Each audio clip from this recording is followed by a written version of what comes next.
Oke, assalamualaikum warahmatullahi wabarakatuh.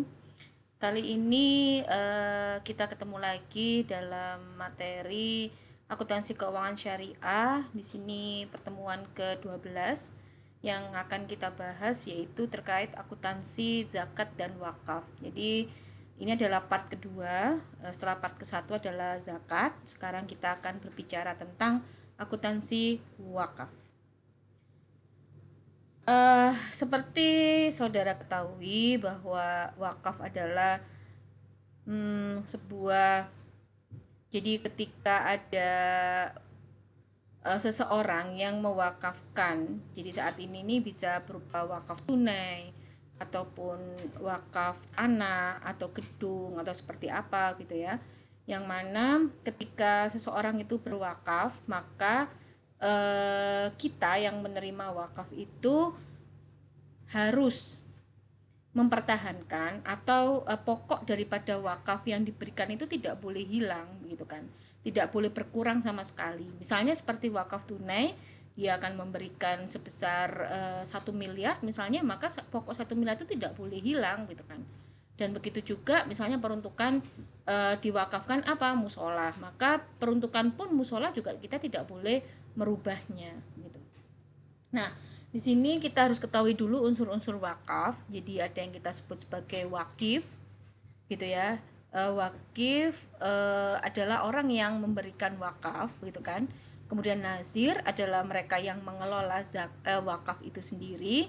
Kemudian aset wakaf yang seperti tadi saya sampaikan sebelumnya, yaitu seperti gedung, musola,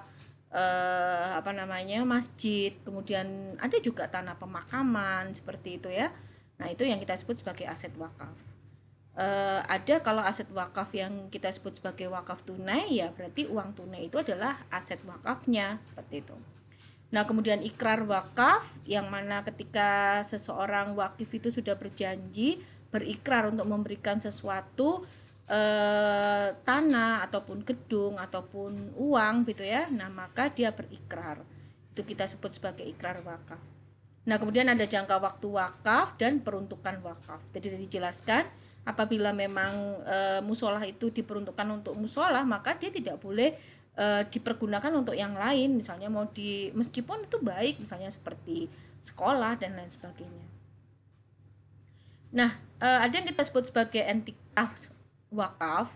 Jadi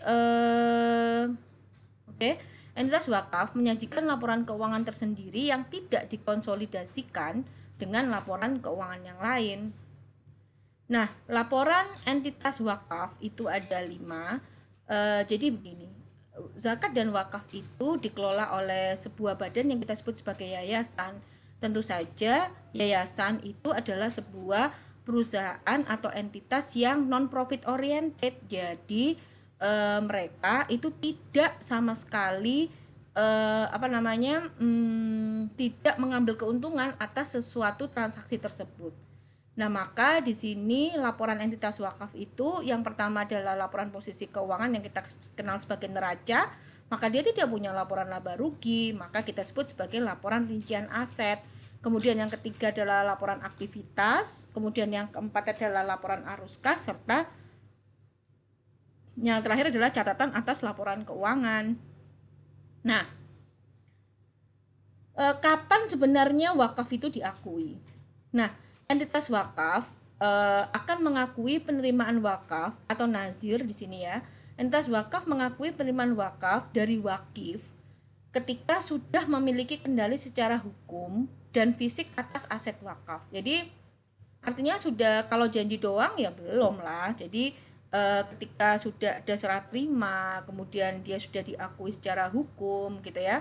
Nah, maka itulah entitas wakaf itu baru boleh melakukan sebuah pengakuan. Artinya ya sudah boleh di jurnal, kemudian sudah masuk ke dalam laporan keuangan, masuk ke dalam laporan aktivitas dan lain sebagainya, adalah ketika kita sudah memiliki hak untuk melakukan pengelolaan atas aset wakaf itu, seperti itu. Nah, wasiat wakaf nggak bisa diakui sebagai aset wakaf ketika belum direalisasikan. Misalnya kayak gini, oke, ada seseorang nih belum meninggal dunia, kemudian datang ke kita sebagai nazir, Pak, saya akan mewakafkan nih, saya punya uang 1 triliun gitu ya, saya akan mewakafkan gitu ya. Nah itu nggak boleh diakui, uang itu dia juga belum meninggal, dia juga belum memberikan apa namanya uang tunainya seperti itu. Jadi wasiat itu ya kan orang janji ya ketika mau meninggal, maka dia membuat sebuah wasiat. Orangnya masih hidup, jadi kalau wasiat itu baru bisa dibagikan, diberikan ketika si pemberi wakaf itu sudah meninggal. Nah itu nggak boleh. Janji wakaf pun juga nggak dapat diakui sebagai aset yang diwakafkan dalam laporan keuangan, kan masih janji ya kan. Kalau orang janji belum tentu juga ditepati gitu ya. Jadi janji wakaf itu juga nggak bisa diakui sebagai aset yang diwakafkan dalam laporan keuangan. Aset wakaf temporer diakui sebagai liabilitas sesuai dengan jangka waktunya. Jadi dia masuk ke dalam sisi pasifa ya. Kemudian hasil pengolahan wakaf diakui sebagai secara neto yang dapat digunakan sebagai penambah aset wakaf, manfaat sosial, dan imbalan kepada nazir. Sebenarnya sama seperti hak kita sebagai pengelola zakat, bas, las, begitu ya. Itu kan dia bisa mengambil beberapa persentase dari dana yang diterima itu untuk pengelolaan dari lembaga amil zakat, sama seperti wakaf ini. Nah, manfaat wakaf diakui sebagai penyaluran manfaat wakaf ketika sudah diterima oleh maukuf alaih atau penerima manfaat wakaf. Oke, next, pengukuran. Sebenarnya pengukuran itu sama seperti ketika kita mengukur aset-aset yang lain, yaitu aset wakaf itu diukur berupa uang. Ketika dia berupa uang, maka diukur pada saat nilai nominal.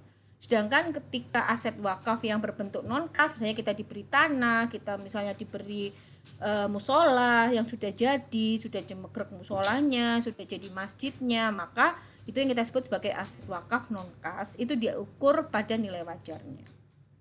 Kalau aset wakaf dalam bentuk logam mulia diukur pada nilai wajar dan perubahannya diakui sebagai dampak pengukuran ulang aset wakaf. Kita mulai dengan akuntansi wakif. Wakif mengakui aset wakaf yang diserahkan sebagai beban sebesar jumlah tercatat dari aset wakaf. Ya beban wakaf pada kas. Wakif mengakui aset wakaf temporer sebagai aset yang dibatasi. Oke. Nah, ini penerima wakaf atau maukul alai. Apa tadi namanya? Maukuf alai. Oke. Di sini jurnalnya adalah aset tidak lancar atau aset lancar wakaf permanen pada kreditnya adalah penerimaan wakaf permanen. Kemudian kalau wakaf itu secara temporer dia bisa ambil kembali, maka kas wakaf temporer pada wakaf temporer jangka pendek atau jangka panjang. Oke, karena wakaf itu tidak banyak penjurnalannya, maka saya akhiri sampai di sini, gitu ya, dari akuntansi wakaf. Semoga bermanfaat. Terima kasih. Wabillahi taufiq wal hidayah. Assalamualaikum warahmatullahi wabarakatuh. Dedek.